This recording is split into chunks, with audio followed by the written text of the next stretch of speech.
Welcome all to Vectors class 5. In this we'll discuss about mathematical rule of vector addition. And mathematical rule, there are two methods for vector addition. One is by using triangle law of vector addition, or another one is by using parallelogram law of vector addition. So in the first part we'll discuss about triangle law of vector addition, and to understand the things which are related to this triangle law of vector addition, first we should have some basic idea about some trigonometric rules. Like one is a sine rule and another one is cos rule.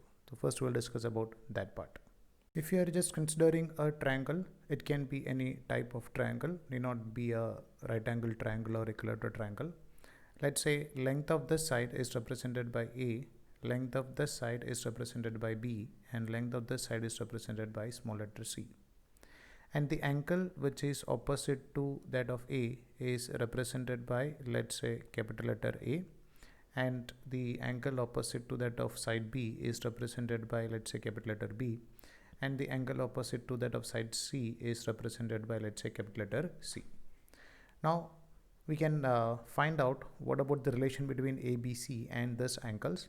So for that purpose, basically we are having two rules. One is known as nothing but a sine rule, because over here we are writing in terms of sine theta. The sine rule is length of side A divided by sine of its opposite angle, that we can take it as sine A, is equal to, the ratio of this will be equal to B divided by sine B, and that ratio will be equal to that of C divided by sine C, so which is known as nothing but a sine rule. Same as like that, we are having one more rule which is known as nothing but a cosine rule. In cosine rule, basically we are using nothing but cos theta. So in cosine rule, normally we'll use when we know the length of two sides and the angle between that two sides, and our aim is to find out the length of other side. As an example, let's say if we know the value of length of C and length of B and angle between them A, and our aim is to find out the value of length of other side, which is A. So the relation is A square is equal to B square plus C square minus 2BC cos of A. Same thing, you can write, if you like to find out the value of B square, so B square is equal to A square plus C square minus 2AC cos of angle between A and C, which is equal to nothing but B. Same thing, if you like to find out the value of this C square, so you can write C square is equal to A square plus B square minus 2AB cos C. So you just remember this mathematical relation, the derivation of this relation, how the relations are coming, etc. I learn in mathematics. Now for application in physics, you just remember these equations. Now we'll discuss about this triangle rule of vector addition. Let's say if you are having a vector represented by A vector and another vector, take it as B vector, and our aim is to add these two vectors mathematically, and we are going to use this triangle rule. So first thing is we need to identify what about the value of angle between these two vectors. So the angle between two vectors is the angle between them when their tails are connected together or when their heads are connected together.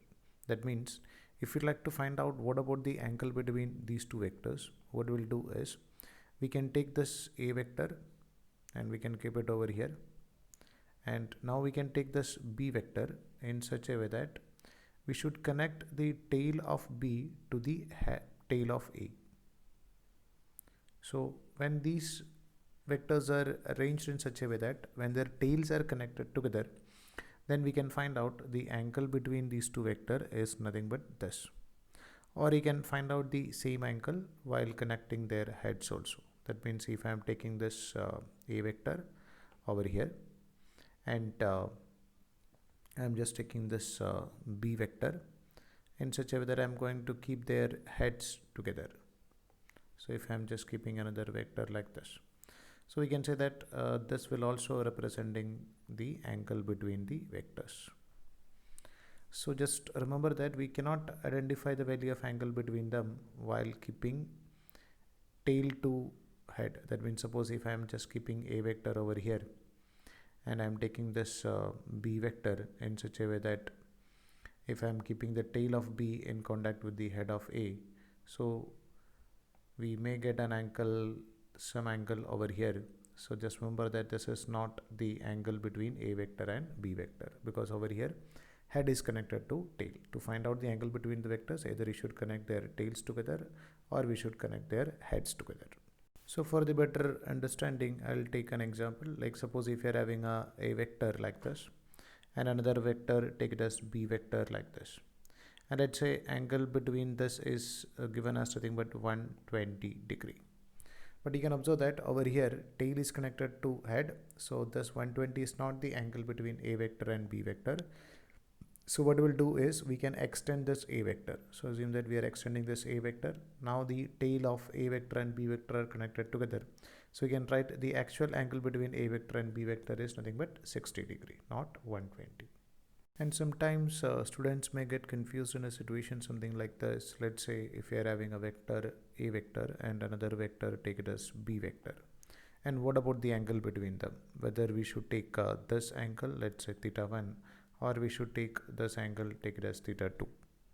So over here, just remember that always we should go for the minimum angle between them. So over here, if we know that theta 1 is greater than that of theta 2, so in this situation, theta 2 is the angle between a vector and b vector. So we'll go for the minimum angle between a vector and b vector when their tails or when their heads are connected together. So just remember that the angle between two vectors, the maximum possible value is something but 180. It cannot be greater than 180. So you can write the notes. The angle between two vectors is represented by the small of two angles between the vectors when they are connected or placed tail to tail by displacing either of the vector parallel to itself. Now we'll discuss how to add these two vectors. So already we discussed that if you are having a vector and b vector, while connecting their tails, we can find out what about the value of angle between the vectors. So in question, they will give two vectors, let's say a vector and b vector, and they will give the magnitude of a vector and b vector and angle between a vector and b vector, which is theta.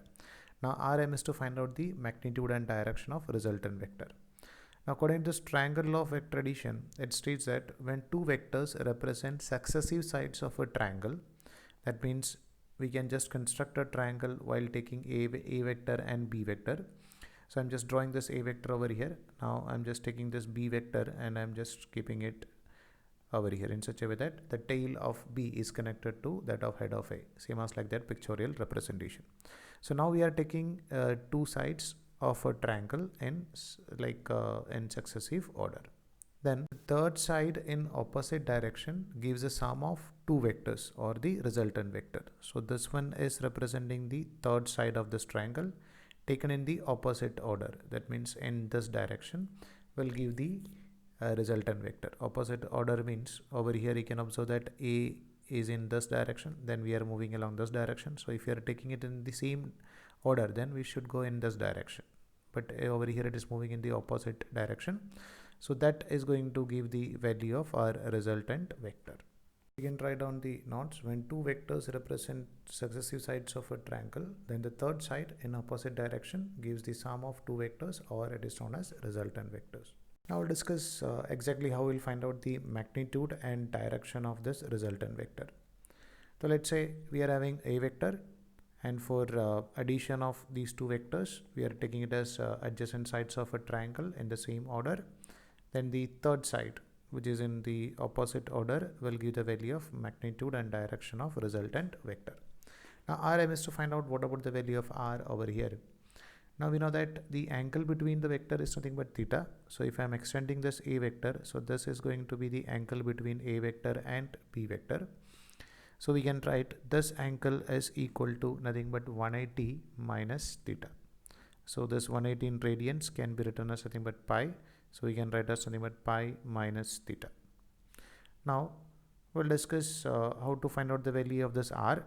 So from this triangle, we know that by using that cosine rule, so already we discussed about that cosine rule. By using this cosine rule, if we know the value of a and the value of b and angle between a and b, then we can find out the value of r by using that equation. R square is equal to nothing but a square plus b square minus 2ab cos of 180 minus theta. So we can write the value of r will be equal to under root of a square plus b square minus cos 180 minus theta is nothing but minus cos theta. So it becomes plus 2ab cos theta. So we can write this is the value of resultant vector or magnitude of resultant vector. Over here I observe that a lot of students don't know why this cos 180 minus theta is minus cos theta and other relations.